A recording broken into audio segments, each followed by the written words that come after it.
What's up, mechanics, and welcome back to the channel. I realized that over the past few videos I haven't really had a chance to properly introduce this car. This is my 2006 Mitsubishi Lancer Evolution 9 MR. It still has a factory 6-speed. It's still just above stock. I haven't really done a whole lot to it, but if you follow my past videos, you know that I've already taken it to the track. I've already had a few ups and downs, but I love this car nonetheless, and I hope this car will be the catalyst to set off my goals for the future. Now, with that being said, this video is not going to be the typical watch me build this crazy car. This is going to be more so a journey and a look into the life of what it is that I do every day to get this car ready to reach my goals, which is to make this to a track rat and eventually compete with this car, maybe a time attack series, maybe a wheel racing. We just don't know yet. We'll see what the future holds. So follow along as I take you guys with this journey, along with me, my car, and how do I become a better driver over time.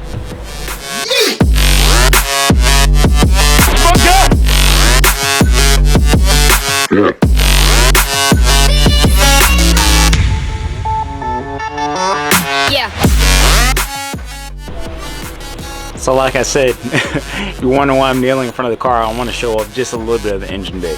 Now, as you can see, I got some gold tape right here on the valve cover.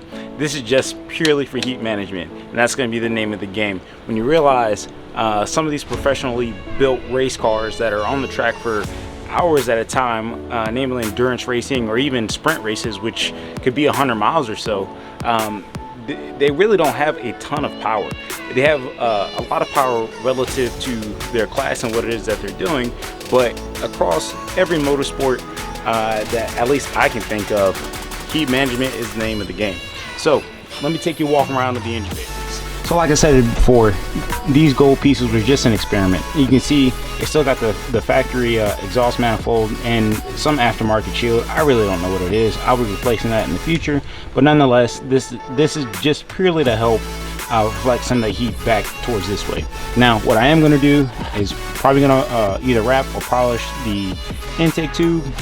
I have a metal higher flowing intake pipe that goes into the turbo. I have some revised silicone radiator hoses, and then I'm definitely going to be getting a new oil catch can in the future just to help with some of these problems.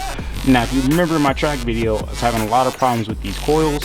These are the factory coils, and these coils are actually doing really well. It's just that I did a DIY cop kit, and I think I got some wiring crossed up, maybe, don't know.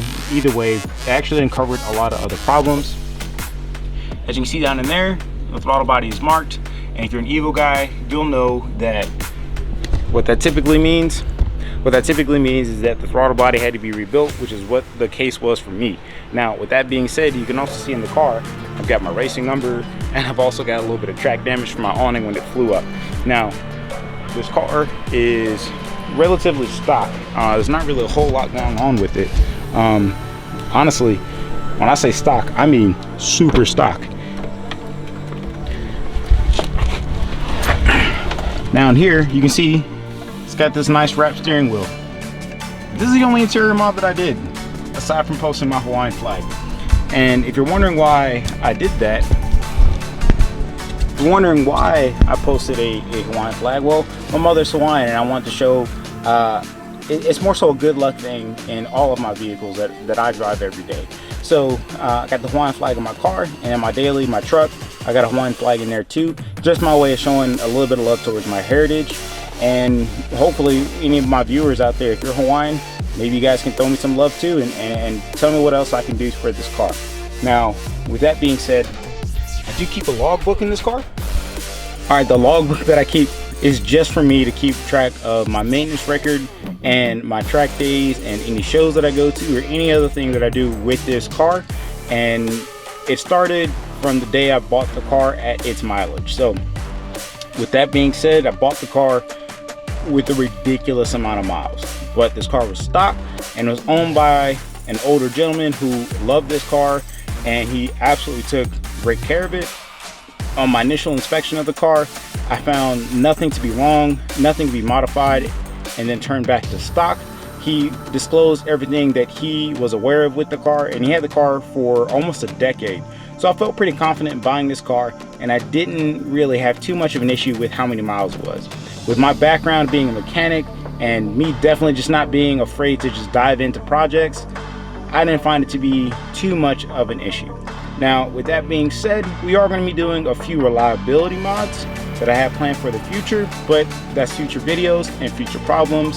And as you know, building cars is never cheap. So with that being said, I'm just like everybody else. I'm going to have to figure out how to make the money and save properly so that I can really build this car to the way that I want. Just like you, whenever I see somebody on YouTube, Instagram, Twitter, what other social media you may choose, maybe even going to a car show, you may be asking, how are they doing this? How can they afford it? What are they doing to be able to do what it is that they're doing that I'm seeing? Well, the short answer is saving money.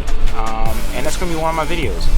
How to budget for your project, how to acquire parts for the appropriate price, and to do the things that you want to do that are in the scope of your project.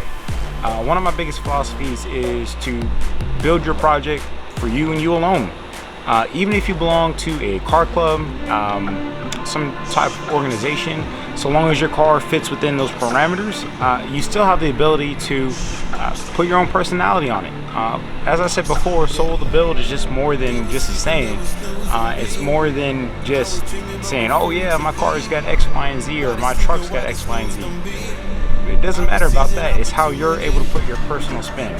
For example, if you're racing a spec class like Spec Miata or MX-5 Cup cars or Porsche Cup cars or even Lamborghini Super Trofeo, you can customize your car within the parameters of the rule, meaning you can choose your graphics package, you can choose your racing suit, you can choose how you outfit your dash, how the things that make your car uniquely yours and work for your application can be applied to everything you do. And that's what I mean by having some sort of soul in your build. With this car, it's my dream car. It's the car I've always wanted, and I've been fortunate enough to be able to finally get this car. And so with that being said, there have been several things that I want to do to this car. Mainly race it, but also want to put my own little stylish touch on it. But we'll get more into that later. The point being right now is I hope you guys really enjoy this journey. If you guys want to see what I've done so far with the car, check in the link in the descriptions below. Maybe there'll be a video card up here somewhere. So I keep bumping the table. Maybe there'll be a video card up here somewhere. Just go and click those links, and hopefully you guys can see what it is I'm talking about. You guys can get a quick taste of what it is that I wanted to do, and you guys can come along with the journey. That's the most important part, that you guys enjoy what it is that I'm putting out, because, well, even if you guys don't necessarily agree with everything I do, which is fine, everybody has their own opinion, we'll get this thing sorted out. It's a good looking car, ain't it? No, hit that link, go and purchase it, and I'll get out to you as soon as I can. Other than that, don't do anything stupid, be safe, and I'll see you guys in the next one. Bye, mechanics.